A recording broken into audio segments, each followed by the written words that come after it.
What's the question of improving your mindset if you don't even know what your current mindset is? Today we're going to explore some tools, techniques, and practices to not only improve the mindset, but specifically get an understanding of where you're at. And in other words, what your current conditioning is, which was primarily developed in your young years. Anyway, we're going to get into how it was developed here in a minute. But specifically, I'm going to give you some ancient and newer styles of psychology that you can start to play around with and add into your toolbox to, as we like to call, expedite your healing, introspection, and understanding of self. So before we even get into those particular tools and practices, just a general foundation of what we're talking about with mindset is, we've talked before, there's 3 aspects of the mind according to the Vedic psychology and the psychological evaluation of ancient Eastern India. There's the manas, or the subconscious mind. There is the buddhi, or the intellect, which is known as like the conscious mind, and the ego, or the ahankara. So we're primarily going to focus on, when training the mind, these 2, the subconscious and conscious minds, and the workings of you could say their relationship, before we get into the sense of self. That's a little more nuanced. It's all quite nuanced, if you will. But let's start with understanding how the mind collects information and starts to create conditioning, if you will. Up until the age of 7, you are just a sponge. Not just you, my friends, all of us humans. We're sponges. We are just taking information in because we're just present with the subconscious mind, which is all it does is reacts. It sees what happens. It takes in information through the senses, through the 5 senses, and then it gives meaning to that. And so you learn what meanings to give to different things as you grow up, usually because of your parents or whoever raised you, the way they talk, communicate, act, respond, etc. You then train your brain by default that that's how one responds to life. That's how one reacts to life. Again, it really is more of a reactionary as opposed to a deliberate response. And when it comes to understanding the subconscious mind, up until that age of 7, just taking information in, you have to realize there's not a lot you can do to train your ability to think and intellectualize things up until that age. You're just taking information in, so whatever situation you grew up in, that is going to have an effect on you, whether you like it or not. Creates your different strengths as well as potential weaknesses that are there. Now, from the age of 7 up, usually to, this is where it gets a little iffy, but usually about like 24 in women, 26 in men, something like that, is when the conscious mind is developed, and where there's still a lot of neuroplasticity for developing the conscious mind, or the deliberating ability. This is where you actually make a decision from a deliberate, conscious standpoint. Whereas in the manasa, the subconscious mind, it's just reactions. It's emotions and it's reactions. It's just, it accepts and it rejects. Bhoga tyaga in Sanskrit. It just accepts information or rejects information, and accordingly you react as if unconsciously. And then from a conscious perspective, you are intentionally responding to life. From the ego, just to mention it, the highest of the subtle elements is the ultimate sense of self, the ultimate sense of identity. So when you're training the subconscious mind, which is happening every second with everything that you practice, you become stronger at, we have to just acknowledge the fact that it's part of you. It's just how you were raised. That's going to always be there. When it comes to understanding the conscious mind, we have to also understand there's around a certain age, usually in one's mid-20s, is when neuroplasticity is far less accessible, and it takes more effort to actually get to a place where the mind is plastic, malleable.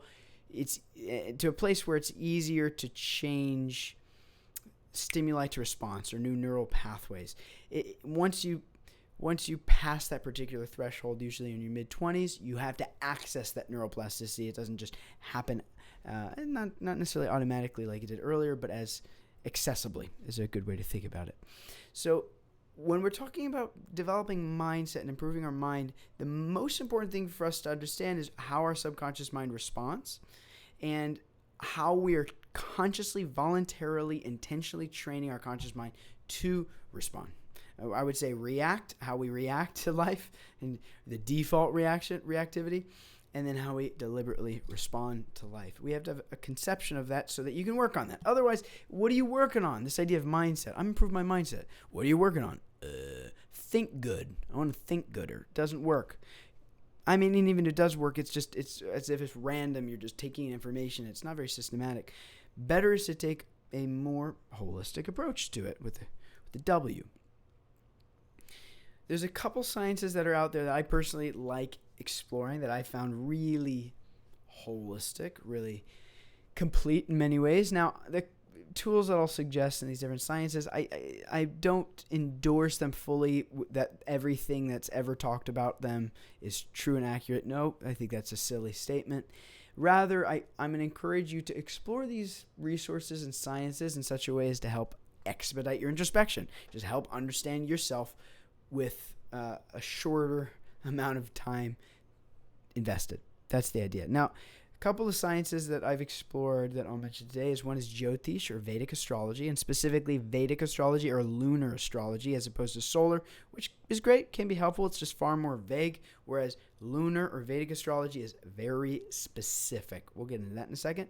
And then you have the Enneagram. I really like the Enneagram. No one exactly knows where it comes from. It's been consolidated by some minds over the last less than 200 years or so, but those minds who consolidated this information admitted they didn't come up with this. They just took this. And the oldest place has been traced back is to Sufi culture, dating back a few thousand years. And even Sufi culture comes from, it's a type of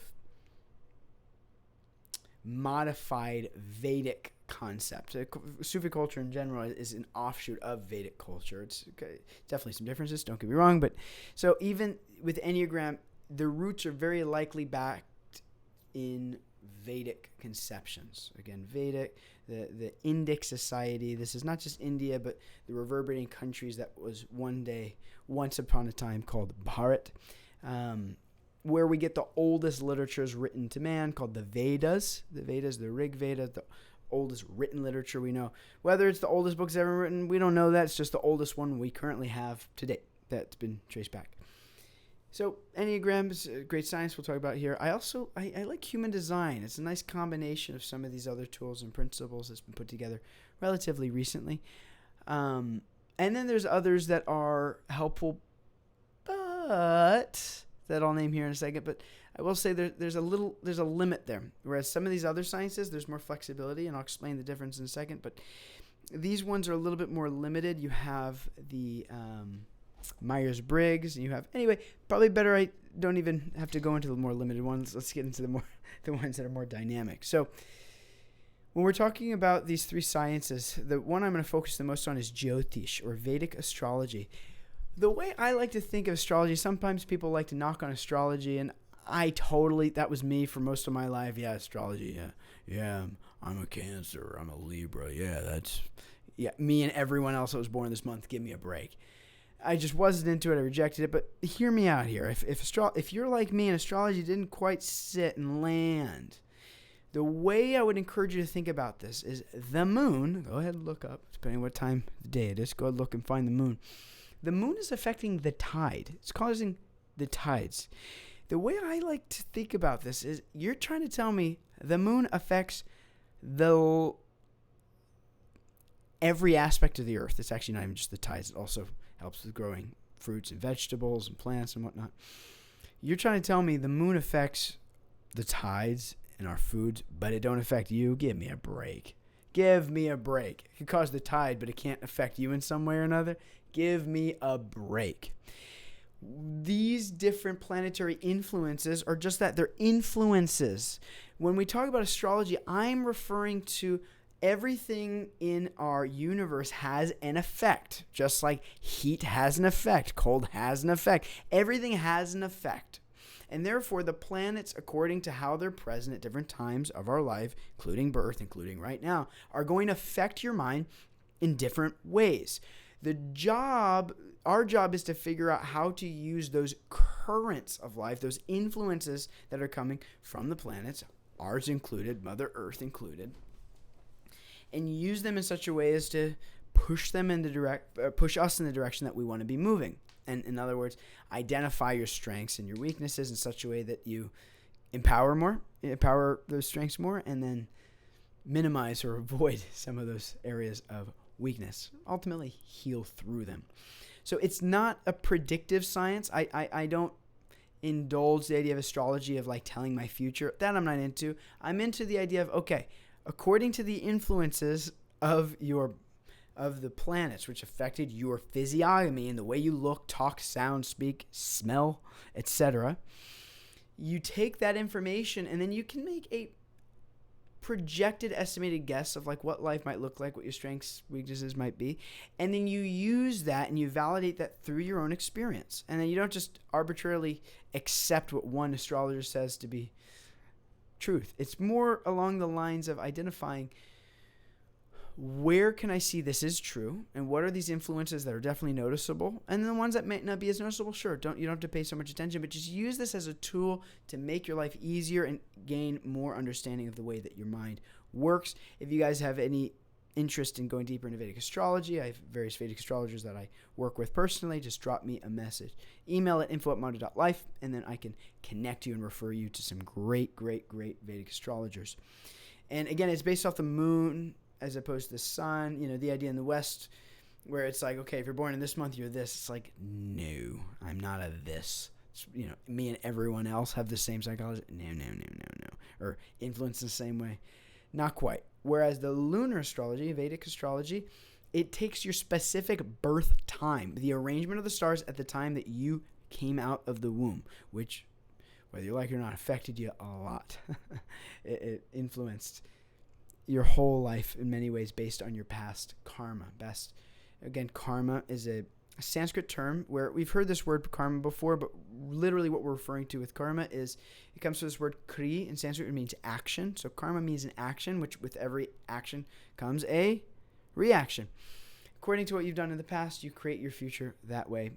Check out our other videos on that where we go deeper. So Jyotish or Vedic astrology is a great tool. Now, Enneagram. I love the Enneagram because even though there's a lot of interpretation around all these sciences, there's a lot of weird interpretation, don't get me wrong, but I've definitely read some weird stuff about some interpretations on each of them. But the Enneagram I love. It's a system where it simplifies all different psychologies into 9 primary groups, which then has a secondary, you could say, a secondary qualification or effect, which is you have a wing. So let's just say there's 9 types, 1, 2, 3, 4, 5, 6, 7, 8, 9. And then you have a wing, which is a further influence. So it takes the 9 primary types and you have a wing, which makes 18 secondary types. And then with your primary type and wing, you then have what's called an instinct stack. We'll break this down in another video, don't worry.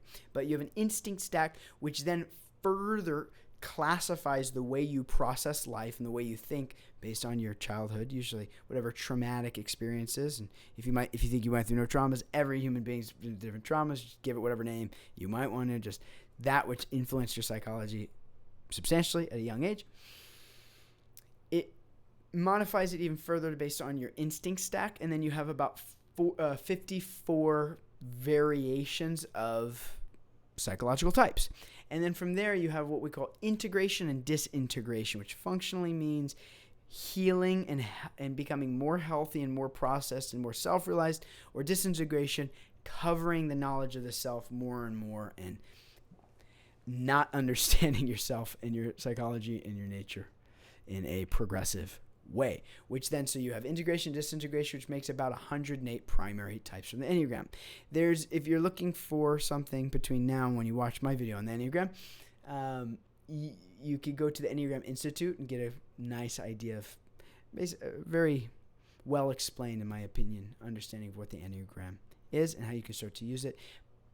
The primary thing you're doing there is you're finding out what core fears and motivations are there, which are usually the opposite. You're motivated because you don't want that fear, and you don't have that fear because you're motivated towards something else. They work like 2 sides of the same coin. So you get to understand, you use these concepts to identify with a particular type, and it's outrageously accurate. It's mind-blowing, actually. And identify as a particular type, and then use that to understand your mental processing even more. And then there's human design, which is something that I've gotten more and more into, but it's a combination of these different practices and some more subtle energetic sciences as well that are there. And these are just a few that you guys can start to use immediately to expedite introspection. Now, some of these next videos that I'll be putting out are in relation to specific tools, going deeper into astrology, going deeper into Enneagram, etc. But in the meantime, check them out. And if you really want to skip all this, all you have to do is just sit down, turn everything with an off switch off, and sit down for a long time. And every time your mind gives you an issue, write it down and find out. And if you sit there for a long enough time, you'll be able to find out all your issues. However, most of us, we ain't going to do that. So we use these different types of tools to expedite the process. See you in the next video.